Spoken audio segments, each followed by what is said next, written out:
kita siap menunggu itu apa yang menjadi sebagaimana nanti isi dari gugatnya kita siapkan nanti.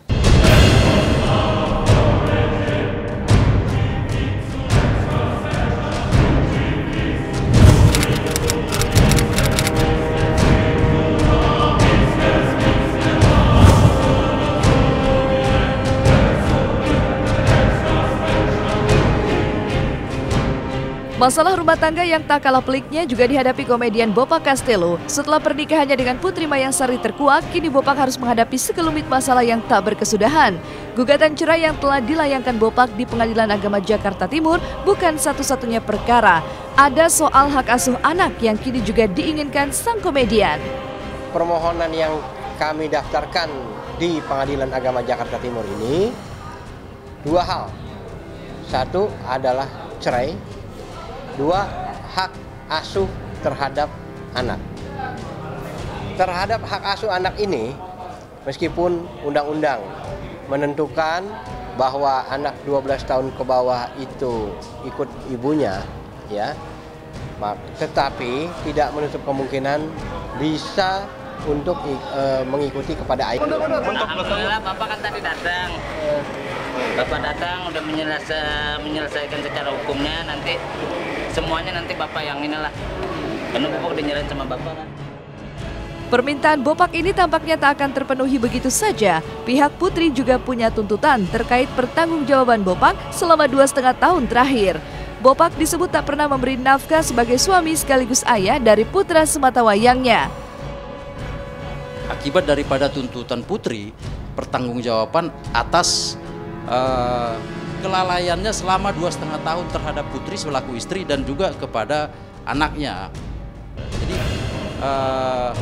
biar supaya dalam hal ini kami sarankan Bopak untuk bisa lebih membuat statement-statement yang real ke depan bagaimana penyelesaian terhadap masalah antara dia dengan istrinya gitu, dan anaknya. Yang ngidin anak dari kecil dari rorok, enak aja ngambil.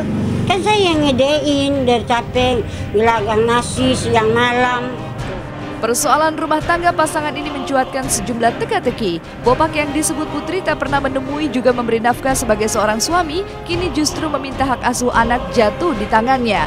Tapi bukankah sang anak masih berusia di bawah 12 tahun yang harus diasuh oleh sang ibu jika mereka bercerai nanti? Apa yang akan dilakukan pihak Putri untuk mempertahankan hal ini?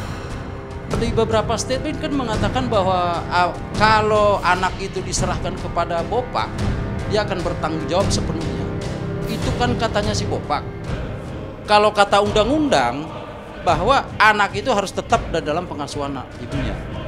Bopak bertanggung jawab sebagai bapaknya, memenuhi untuk memenuhi kebutuhannya sampai ke masa depannya begitu.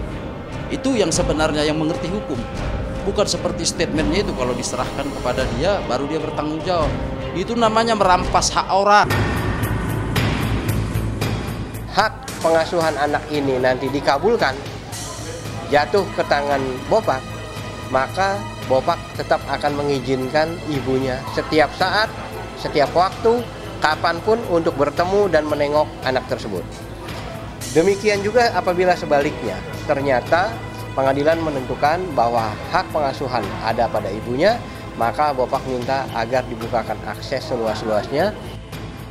Tidak hanya soal keinginan Bopak untuk mendapat hak asuh anak, misteri lainnya terungkap saat Bopak menyebut bahwa dirinya selalu dihalang-halangi saat ingin menemui sang buah hati. Padahal Putri memiliki pendapat tersendiri soal hal ini. Ia menyebut bahwa Bopak tak pernah satu kali pun mendatangi mereka sejak Putri memilih tinggal bersama orang tuanya sejak 2,5 tahun lalu. Lalu ada apa dengan Bopak dan Putri? Mengapa kini saling tuduh dan lempar kesalahan mewarnai proses perceraian mereka?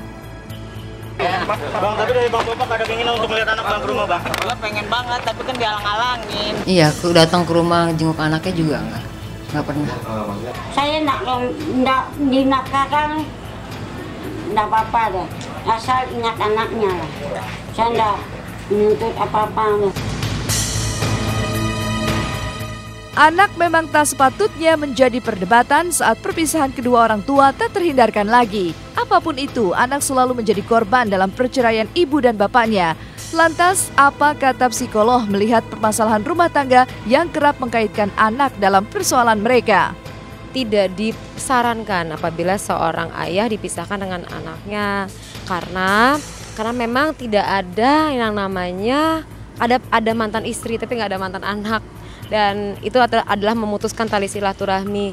Itu kalau dari segi psikologis bermasalah nanti kelak anaknya karena dia akan mencari figur ayahnya. Dia tahu, dan sebaiknya sebagai orang tua itu tidak boleh meminta anak memilih ibu atau ayah karena mereka punya hak untuk memiliki keduanya, dan itu tidak sepatutnya diperlakukan seperti itu. Memutuskan tali silaturahmi, kita bisa tahu kan dari segi agama dampaknya terhadap agama itu sendiri seperti apa. 100% sih anak aku tetap aku yang megang. Kan Bopak bilang katanya kalau dia 100% akan menjamin anaknya kalau di tangan dia. Ya dia bilang gitu. Terus aku nggak kasih karena anak aku tuh dari kecil aku yang biayain dan keluarga aku ikut bantu juga. Aku nggak mau ngasih gitu aja. Masalah keluarga juga hadir dalam keluarga Bahar. Dengan berurai air mata, Dewinta melepas nama Bahar di belakang namanya. Benarkah ia merasa tak dianggap oleh kakak-kakaknya? Apa kata Anissa Bahar tentang keputusan sang adik? Benarkah di antara mereka ada perselisihan panjang yang tak terselesaikan? Kalau memang selama ini Dewi ada salah sama Mama, Dewi mohon maaf, Dewi mohon ampun yang seikhlas-ikhlasnya.